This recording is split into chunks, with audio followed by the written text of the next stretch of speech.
good that we are recording it. Practical case NB-IoT Telit models used with Microsoft Azure and Telit application zones. So the agenda for today's webinar is shown on the screen. We will touch next points.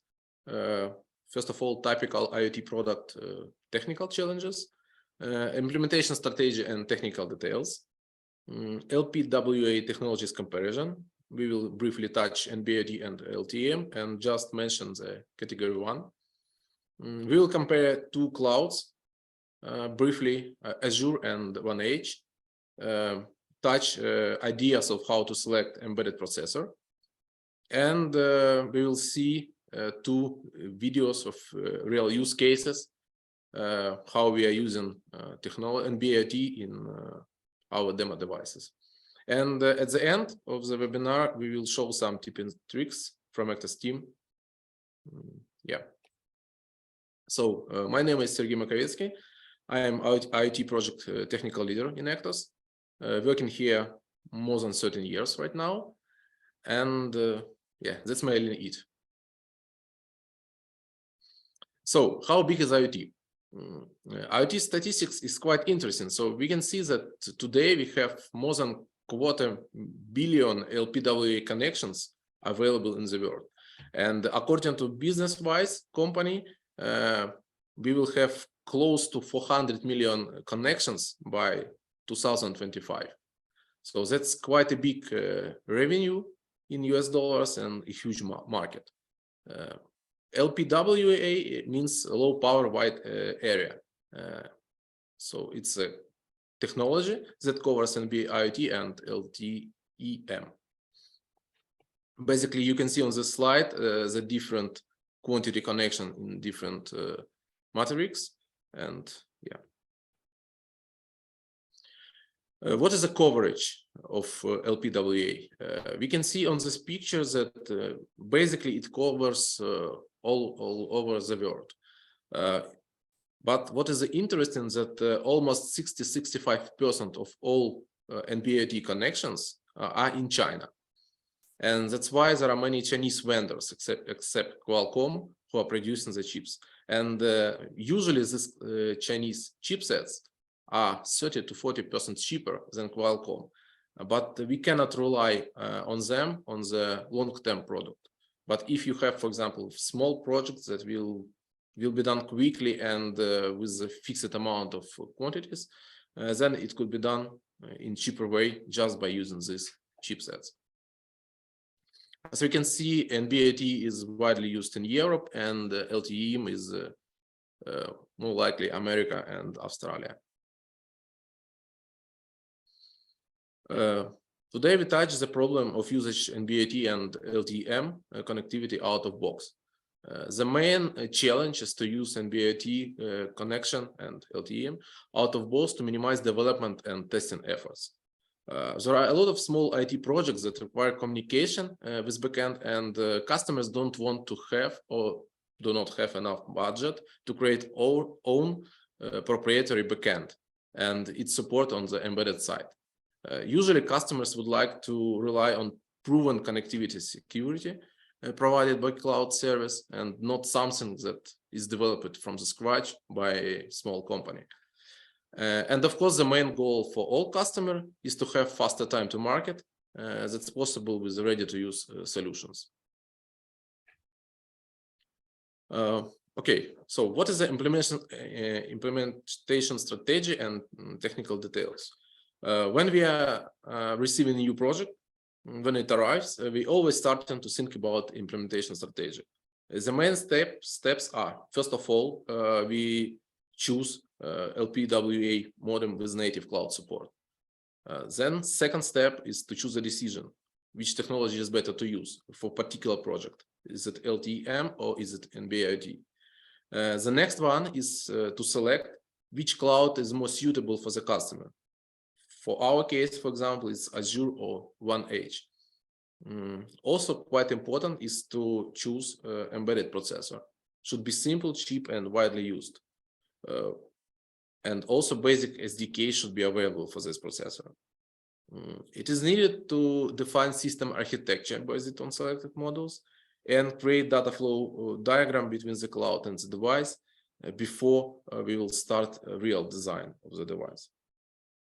And also it's quite important to say that we have to remember to reserve time for bug fixing and system integration, because it doesn't matter what model vendor is used, the technology is quite young, and it could be a situation when the bug fixing will be needed on modern vendor side. We have good cooperation with Telit, and also we have some cooperation with another vendors. And we can see that it's sometimes it happens. Okay, so let's run through all the steps together and make a quick overview of the technologies.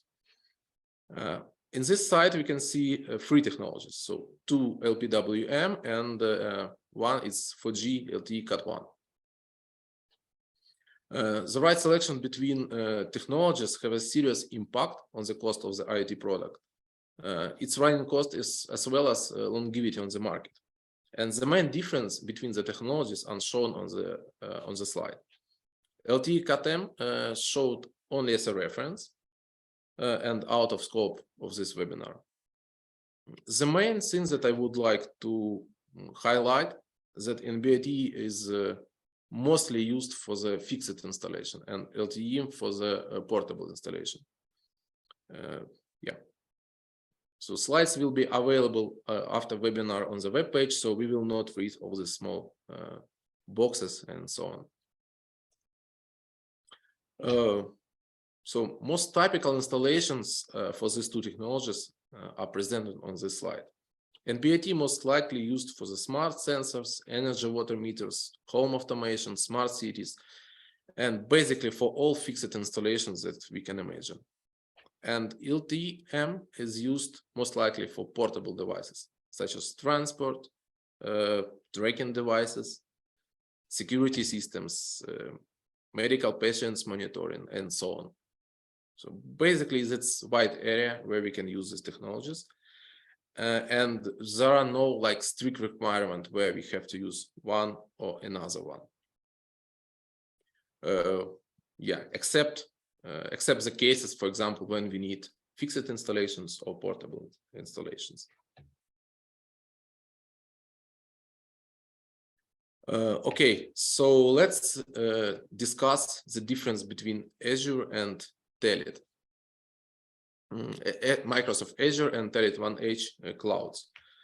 We have chosen Telit because we have cooperation with this modern vendor, and we have chosen these particular two clouds because the Telit modem has native support for both of them inside. So Telit has application zone internal processor, and this application zone could run Microsoft Azure client. And without application zone, Telit supports OneEdge cloud. So the comparison table is presented on the screen. Basically, as we can see from the table, both clouds support security. That is quite important for the IoT devices. OneEdge using LTE-M protocol by default, and Azure and connection to Azure is done by using the MQTT protocol. During our demonstration, we will show both clouds, OneEdge and Microsoft Azure. Yeah. Small difference between two protocols. LTE-M is based on COAP protocol, constrained application protocol, and it offers a variety of ready-to-use standard objects, connectivity monitoring, remote device actions, and so on. And also quite important that it supports firmware over the air natively. But MQTT is just a standard protocol that doesn't has this particular features. Yeah, we will not touch all differences, so it could be reviewed later on the presentation from the website.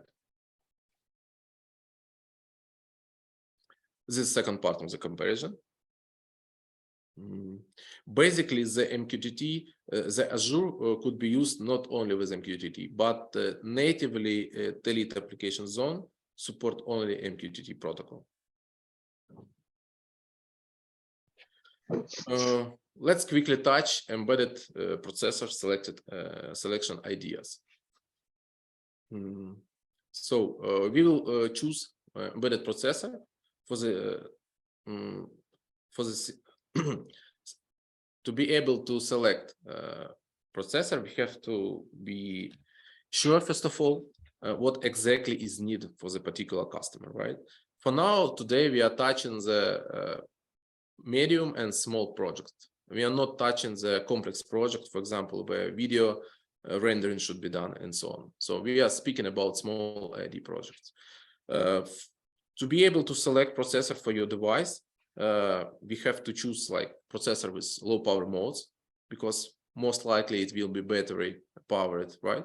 Then for sure, basic SDK should be available for the selected processor.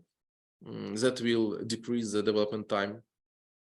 MCUs processors shall be available for purchase, because it's quite important due to our existing situation in China.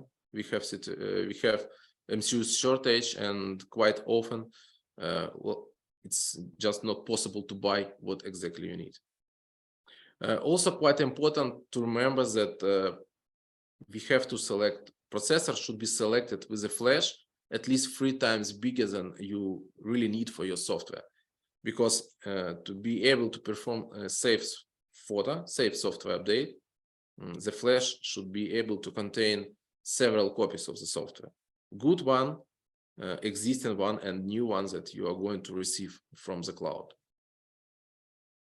In general, EKTOS has strong experience with big portfolio of the embedded processors like ST, NXP, Nordic Semiconductor, and etc. And also, I would like to highlight that nowadays Raspberry Pi processors quite good one, not just because they are better than others. No, it's just because you can buy them. It's quite important. Okay, so let's discuss the practical use case. Let's just talk about some practical use cases of the devices and so on. We have chosen Telit ME310 modem with NB-IoT and with LTE-M support. In our demo, we'll demonstrate both clouds. It's Azure cloud and Telit OneEdge cloud.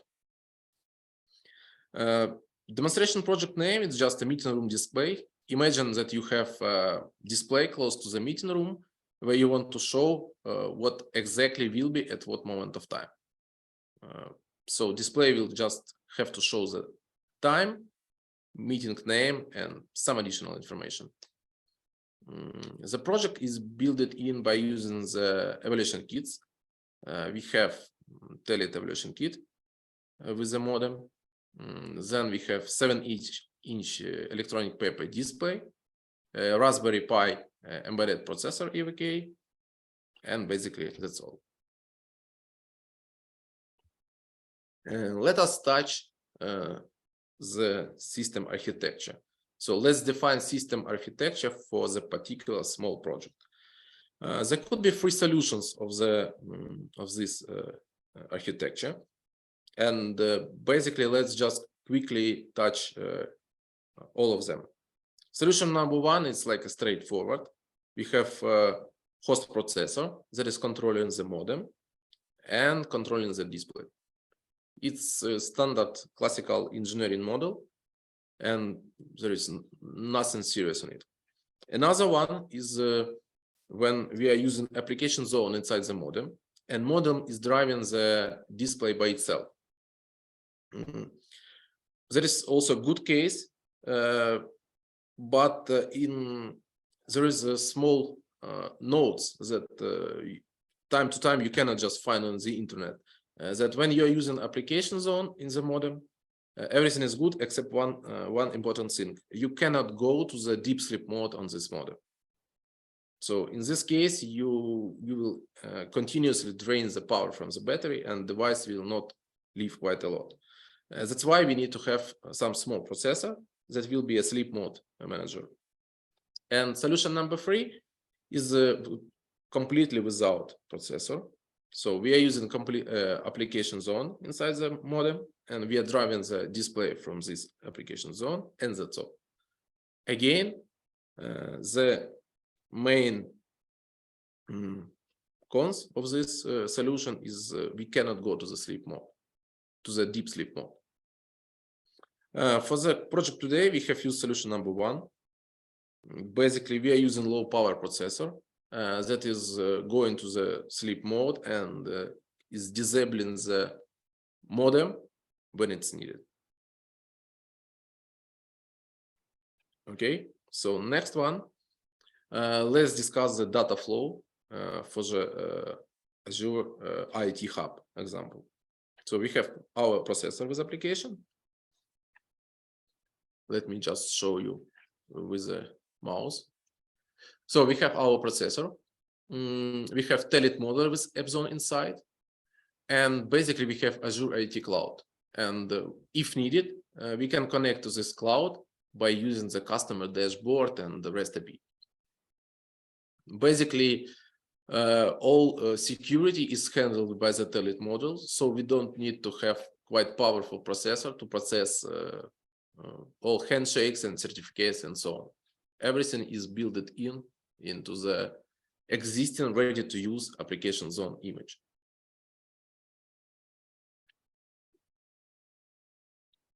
Okay, let me just show you the video of our device.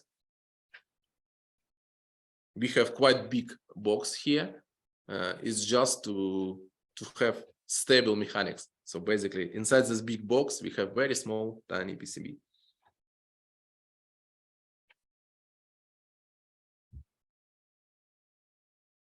Let me prepare to show the video.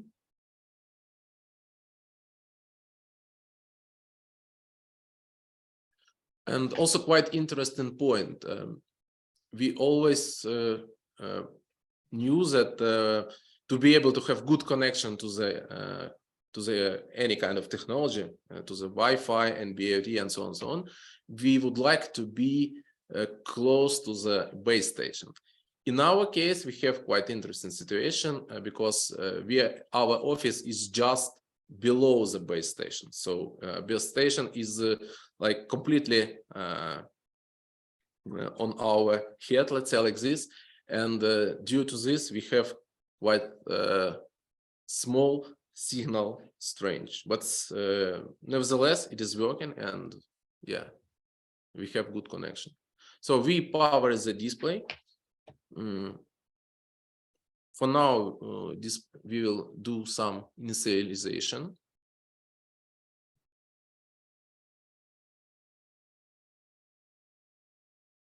We are just displaying the email of the modem and connecting to the NB-IoT network. It always takes some time. And when we are connecting to the Azure, we found that connection to Azure takes more time than connection to the Telit portal. Most likely it's because when we are connecting to Azure, we have quite big amount of traffic due to exchange of the certificates and so on. When we are connecting to the Telit, it goes much faster, basically. You can see that this video we made yesterday evening because we got real time from the base station. Yeah, it takes some time to connect to Azure. Again, I already told it. Yeah, we just decided do not cut the video and do not make it nice to show the real connection. Okay, now we are using Azure IoT Explorer. We can see that we have registered the device here. And just by using the ready-to-use API and tools from the Azure, we could send data from the application, from the cloud to our device. In our case, we are sending data to our screen just to show how fast communication is working.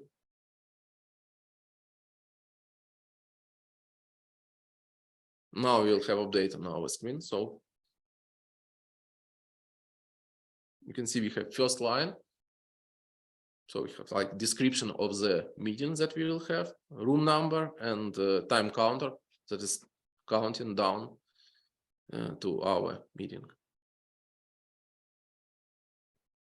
In the particular project, we have implemented the queue, so we can send some amount of meetings, and then display will just show one by one when time will go.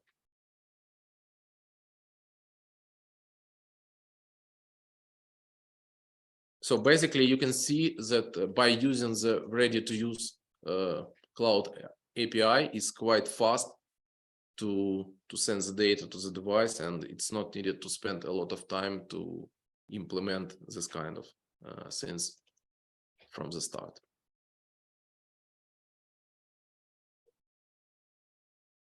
Okay, so next one is practical use case with Telit.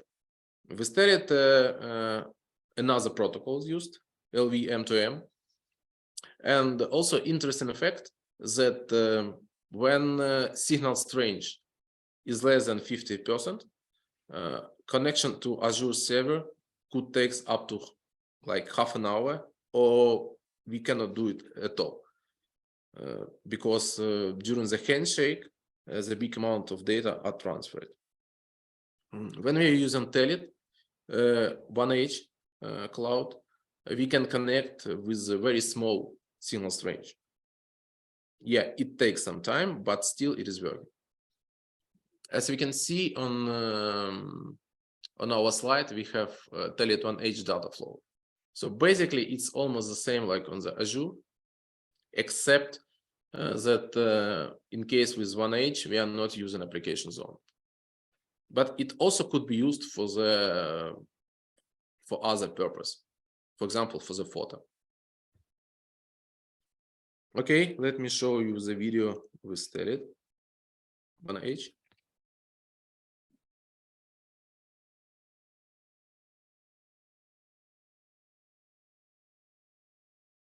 I just need to find the screen.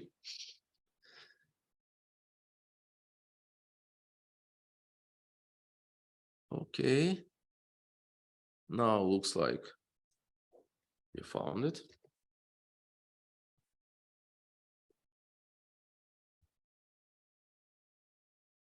Sorry for the small technical pause.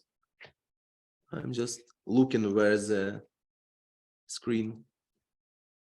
We can see the screen, Sergey, so no worries. We see the video. But I cannot see it. Well, hopefully you saw it before. Okay, so if I started, now you can see it. Yep, it is working well. So. Okay, good. It's quite interesting because I cannot see it on my screen. But basically, yeah. Okay, but basically, yeah. This is almost the same like we have with Azure. Now we have, I can see it in small pintogram. So we have connection to the server from the same modem, from the same board. You can see the same EMI, basically, of the modem. You can see that basically connection goes much faster to the cloud. And again, it's not due to technology. It's basically due to quality of the signal. Yeah. With the Telit cloud, is what is interesting that cloud is not using the bufferization. So basically, it's like real-time work with the device. On the screen, you saw that when using the Telit OneEdge, then we have provisioning. So we can see the signal levels and so on and so on. Now on the screen, we just made objects for our timetable, and we would like to send these objects to the screen, to the paper screen, to show them and to show the real timing and so on.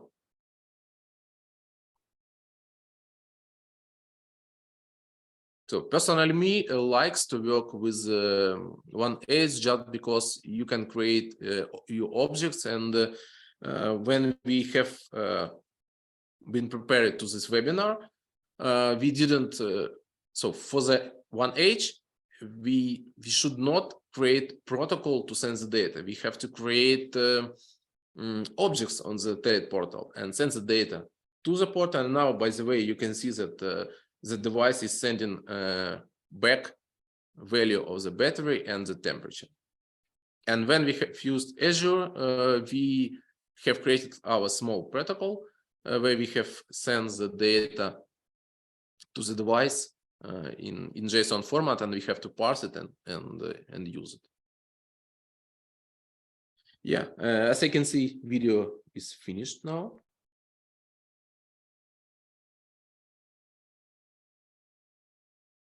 Yeah, you can see on the screen. Alexander, I need your small help. Please tell me, can you see the difference on your screen or not? Because I can see that slides are not changing on my screen. Well, we see the slide, so that's okay. Please move on. Okay. You can see. Can you see the slides, tip and tricks? Yes. From X? Yep. Okay. Good. Let's now discuss some interesting tips and tricks that we just learned during our experience. First of all, I would just like to touch 4 different points.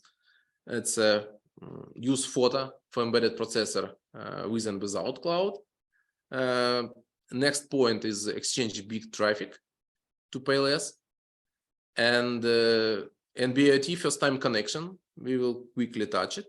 And also power consumption, real case.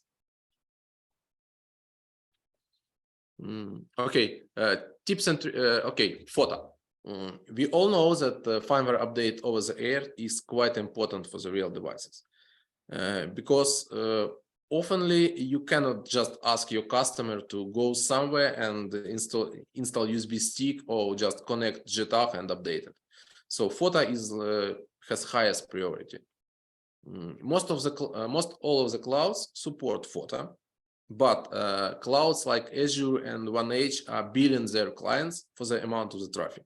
So if you implement firmware update and you will update your device quite oftenly, you have to pay for this, and it's not a small money. And the size of firmware image could be hundreds of the kilobytes. And in our few projects, what we have proposed, we just decided to use customers' FTP or HTTP servers. So basically, we are placing the firmware on the customer servers, and then we are using clouds only for the firmware update execution and control. So we don't place the firmware itself to the cloud. What is quite important in this moment is that we should not forget about the security. We have to add checksum to the firmware image, and because transfer via the cloud could be attacked, and we would like to avoid it. So that's like a first item that we would like to say. The next item is big data traffic.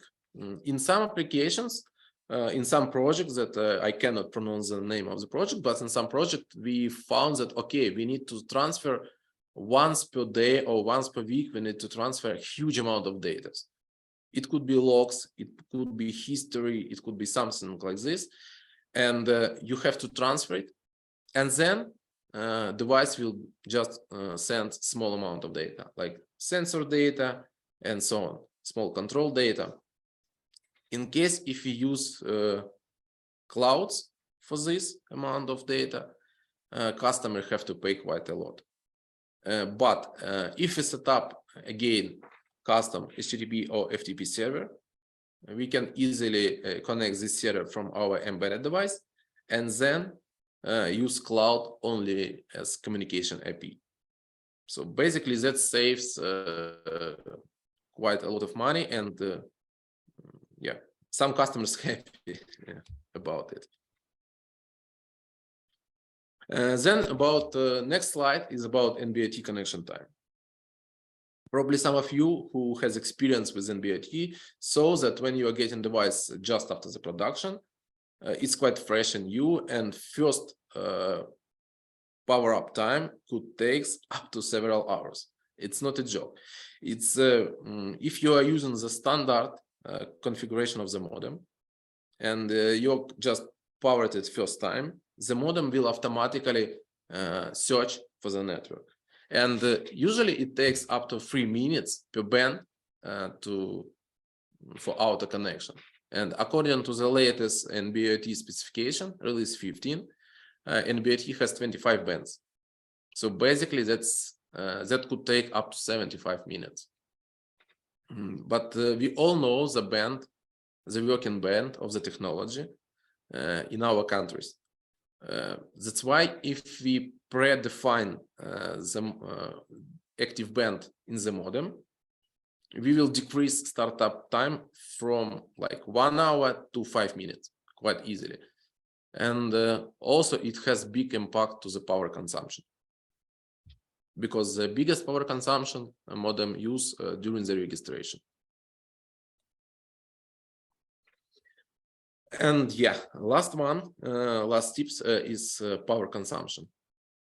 We have made a few experiments with the power consumption, and usually when we are discussing the business logic of the device, the sleep modes with the customer, we are touching this question, and everybody wants device to sleep as much as possible. So device shall sleep, and then only when we need to send the data, we have to wake up and send the data. But if we look into the current consumption profiles, we can see that when we are registering to the network, we can easily see on the left side of the screen is that the device is eating quite a lot of power during the connection. And yeah, and right side on the screen, we can see the real current consumption of the small data transfer. And when we have made this research with our team, we find out that the timing. What is the best timings for this? And we find out that okay, if we use 10 minutes timing, then we know that okay, device will not sleep more than if we need to send the data more often than in 10 minutes, the device should not sleep. Otherwise, it will take quite a lot of power budget. Of course, we always could go to the PSM or EDRX solution, but this is a special mode of the modem. But also we have to be sure that base station will allow us to do this, because PSM and EDRX, it is something that is controlled by a base station, not by us. That's why we just recommend do not go to the sleep mode for these modems more often than once per 10 minutes. So basically, that's it. Okay, and basically that was all what I would like to say today. We have 2 videos for showing how it is working. For now, today we can see that this market, the IoT LPWA market, is growing up quite dramatically. And in 2025, it will be close to 400 million connections, and it's according to the one source, and another one says that it will be even more. Today, having quite big, I would say, experience with NB-IoT and LTE-M modems, we would like to say that by using modems with native cloud support, allow us to quickly design projects without spending effort for the backend, and without designing quite a complex infrastructure with security and so on and so on. And also I would like to touch that both clouds, Microsoft Azure and Telit, have great feature sets, but precise selection is needed for particular project. For example, Azure has very big infrastructure, a lot of different features and so on and so on, but at the same time it's quite heavy. Telit OneEdge is very good for very small application where we need to send small sensors data only, and when we have very small footprint. So we cannot say that one is bad and one is good. I would say that both one are good, but we just need to make a precise selection, depends on your project. Yeah, basically that's it. Any questions? Thanks, Sergey. That was interesting to get through the presentation and get to know a little bit more about the technologies. I don't see any questions in the chat right at the moment, so I'm just wondering, what are the differences, except the ones you have mentioned, between Azure and Telit OneEdge, or maybe AWS by Amazon? How do you see why customers shall choose one or another? What will be the main driver of that? Oh, okay. So basically, I think that it's really project dependence.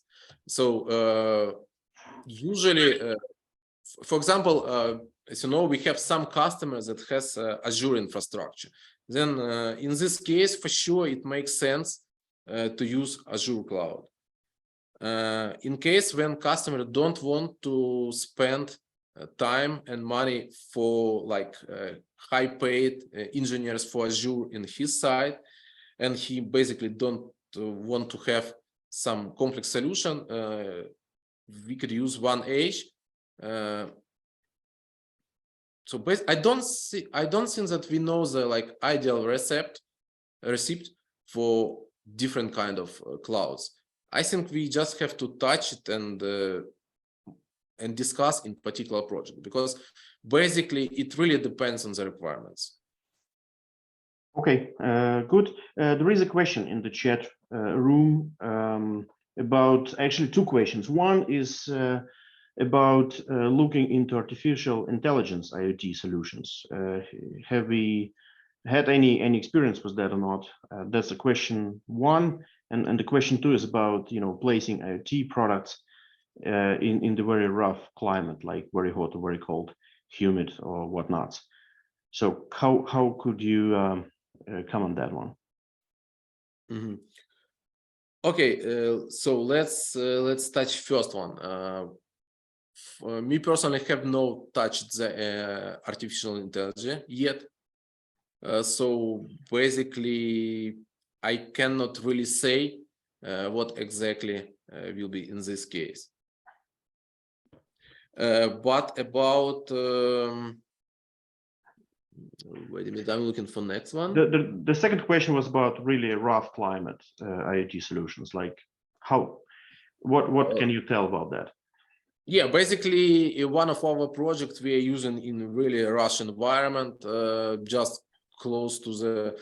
So when we have one of the project when we have NB-IoT device below the earth, and it's not a joke. So when we started this project, some of the antenna experts told us that it will never work at all, because you will never reach the signal below the earth and in ventilation holes and so on and so on.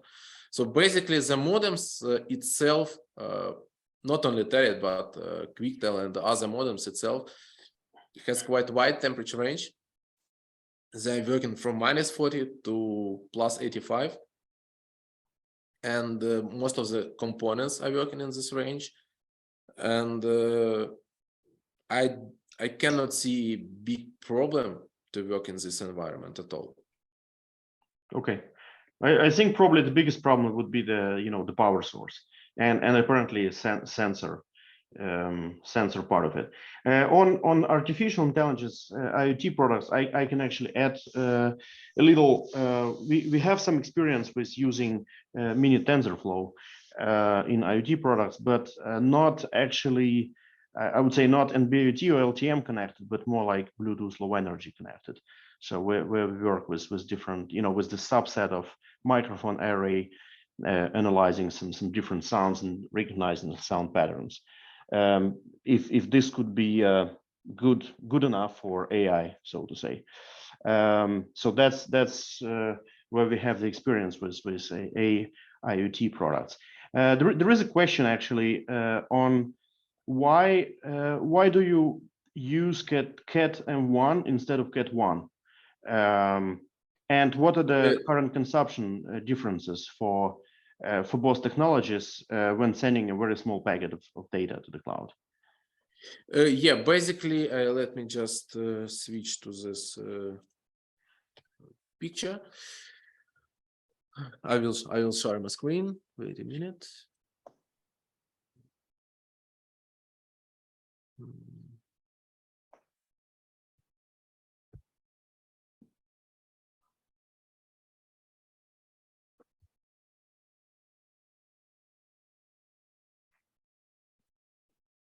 Yep, we see your screen. Yes. I just want to scroll down to this slide. Yep, this one. Yeah, basically LTE Cat 1, it's not LPWA, it's like 4G, almost 4G, and it takes more power. And according to the standard, for most application, you have to use 2 antennas, not 1 antennas, right? They are quite similar. So basically, most of them has provision and roaming and so on. And but LTE Cat 1 has much bigger power consumption because it uses much bigger frequency bandwidth and so on. So we are basically we are using mostly we are using LPWA technologies for the small IoT devices that are battery powered than LTE Cat 1, and also modem size and modem cost are bigger for Cat 1 than for LTE-M. So I would say that if you don't need to have a high speed, basically LTE-M is much better than Cat 1, due to size and due to cost. Yeah, I can add that it's really hard to compare probably for the very small package. That would be, I think, troublesome to tell that these technologies could be comparable. But if data is a little bit more, I would say, rich in regards to how many data you want to exchange with the cloud, I think these 2 technologies could be pretty comparable. And also looking into the decreasing modem costs, it would be interesting to see how Cat 1 is developing within a year or 2. Obviously, modems are more costly for the moment, but I think it's going to change because looking into the Cat 1 coverage around the world, I think that's really the benefit of having Cat 1 being really fruity to be used for the IoT products. I think it's important also to mention that there is I would say not the technology, but the modification of Cat 1 that is called by the vendors Cat 1bis, that allows to address the Cat 1 applications with 1 antenna only. But I think the real complexity on antennas and power consumption, and also the complexity of firmware, comes when you need to have the product that can travel around the world and can be actuated and shall work whenever you put it. So this is where all the complexity starts, because you need to comply to different radio requirements. Then you need to have so different frequency bands to be addressed. That's normally why you have 2 antennas. And for some, I think for the real worldwide coverage, you might even end up having 3 antennas if you really want to be, well settled with the link budget and stuff. So that's what I would comment on that. We have one more question actually. You have described the proprietary firmware over-the-air update solution (FTP), and then is there any ready-to-use solution by the cloud vendors you have mentioned that support this kind of FTP-based firmware over-the-air update? basically, there is a ready-to-use solution from the Azure. You can use it. You have to configure it, but you can use it together with the Telit modem. But most of the vendors are providing the firmware update for the modem, but not for the device itself. There are some solutions, and we know we have touched some ready-to-use solution with Telit, with Azure, that could do the firmware update of the ST microelectronic processors. Basically, that is available. But yeah, you have to take some time. You have to use some time to adjust it to your own project. And basically, yes, you can use it. Thank you very much. Well, I think we went through all the questions so far. So I think we will be yeah, just let us stay for 1 more minute. Otherwise we can close up for today. It was really helpful and really insightful presentation, Sergey. So thank you very much for that. As you can see, I'm pushing the feedback link in the chat because we would really want to have your feedback provided so we can be better, making more webinars and also reaching out to you with more interesting content and stuff like that. So I think that would be really good if you can put a couple of words about the webinar and its content. So that would definitely make us better next time. So I don't think we have more questions, frankly speaking. So I would like to say thank you, Sergey, for this great presentation, and thanks everyone who has joined. Yeah, thank you for joining. Thank you for your attention, and have a great evening to all of you. Thank you.